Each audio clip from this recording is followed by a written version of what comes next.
There's not a national superintendent, nor should there be. Therefore, there's not a national plan for reopening. One of the first school districts will reopen this Friday, and it is in Jefferson, Georgia. That is a small city. It's about an hour northeast of Atlanta. You can see on the map there. It comes as hospitalizations in Georgia rise. Right now, ICU beds in that state are at 88%. Out front now, Amber and Zach Davies. They have two sons who go to schools in this district, and I appreciate both of you so much taking the time. As a parent of two kids myself, getting ready to do this, and you guys are doing it very soon. So, Amber, why do you think it's important for your sons to be back in class? I know this wasn't an easy decision, but you're going back. How come? Well, to start, we're not able to go back on Friday because our oldest son, he has coronavirus right now, and I'm presumed positive. We don't have a choice. So my husband and I are in different rooms of the house right now because we are quarantined. So they're going to have a late start, but they are going to go back once we're cleared medically. But we love this town. We love the people in this town. We love the teachers and the community, but we just really feel like they have not had a very good, solid plan for reopening. We're very concerned. It was so easy for our son to contract coronavirus, even though he was doing all the right things, all the precautions. Our family was doing all the precautions, no vacations or anything, wearing masks, and he just contracted it so easily and then brought it to me, and I'm considered high risk because of lupus. So just watching how easily he contracted it, it concerns me because when these kids go back to school, it's just going to be a big issue. But our kids are going back, to answer your question, because they don't really have another option.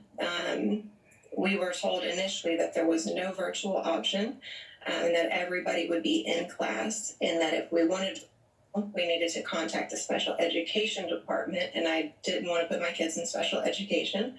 And then recently it's come to light that there is a third party, not through Jefferson City, where you can put your children into, I guess it's a homeschool, and then eventually they would, rejoin with their Jefferson classmates. But I just feel like they wouldn't be on the same playing field, and they would miss their friends. They would teachers. They would miss that. Oh gosh, Amber, I hope you're okay, because I know you talk about being higher risk, and you mentioned your older son, and I know he's 14, and he tested positive for coronavirus after summer camp. So Zach, Amber's talking about the camp took all the precautions, and you all were taking precautions, right? You're wearing masks, the cabins were sanitized at the camps, temperatures were taken, right? You were told that these things were in place to protect them, but there still was an outbreak. So what do you take away from this, Zach, when you think about it, that you did everything right, and yet now here you are? I mean, it's scary because, like you said, the camp, they've done all the precautions they can, and now we're just about to shuttle all of our kids back to school, and they say, you can wear masks. We're not going to, make it mandatory. We recommend it, but kids are going to be kids. Kids are going to, for my little guy, my 8-year-old, he's going to be on the playground playing tag and running around and sneezing and coughing, and kids are going to be kids. And my biggest concern is he catches something and then brings it back to my wife. I feel our children are going to be fine. They'll bounce back, but somebody with lupus, and it's a tougher fight for her.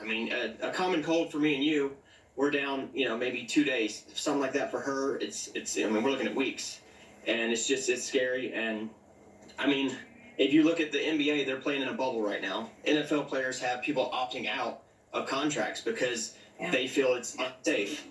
I feel like our kids don't really have the option to opt out, because then they'll be either left behind. I just wish there was a more firm plan implemented. It's pretty incredible that they aren't. And Amber, I know you went to an open house for your third grader. You're talking about him, and you were concerned about the classrooms and how they were set up. And again, you're sending them back because that's really the only choice that you have. But what did you see that made you worried? Well, first of all, I think it's just ridiculous. As much as I love this town and the people, and we've been getting bad press, but this is a very loving town, and we love our kids. All of us do. And we're divided. Some people are ready to send their kids back, and others stand with me on our side where it's just too soon and we need more options. But when I went back, first of all, I thought it was just crazy because they did it in small groups. So we met in the cafeteria, and there was not very many parents there, maybe 20 or 25 if I had to guess. And we were all socially distanced in the cafeteria with our masks on. But then they walked us around and we went to the classrooms, and the desks are just kind of, I guess they call it socially distanced, but they are just boom, boom, boom. So I was like, oh my gosh, this is so unsettling. And then some of the classrooms are round tables. So you've got children across from each other and next to each other, and there's just no way to socially distance that. And so I asked the principal at open house. I approached him very, lovingly, because we come from a place of love. We don't want to take our kids out of the school or anything, but it's just.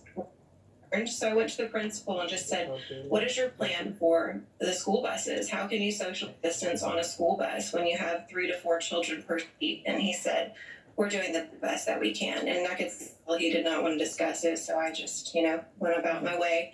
But I think it's silly to have the parents socially distanced when in a few days they're going to open the floodgates wide open, and there's no way to trace once the kids go from one class to the next class to the next class. They cannot do the tracing. We've already experienced tracing because Elijah is positive, and they're presuming me to be positive. So the health department has called, and we've had to be very transparent with who we've been in contact with. And I just don't see how the high school, the middle school, or for the little ones, how are we going to trace? Because when you go home, you don't know if the kid has what their parents are dealing with. And I know, obviously, I hope, Elijah is healthy and he's able to, go back, as I know, obviously, he can't go back right when they're starting, but this is one of the first districts to start. And I hope, Amber, that you stay well. I know everyone watching hopes you stay well. And Zach, thanks very much for your time as well. Both of you, thank you. And good luck. Thank you. Thank you for having us on. And next, why is President Trump wasting his time touting doctors who say this?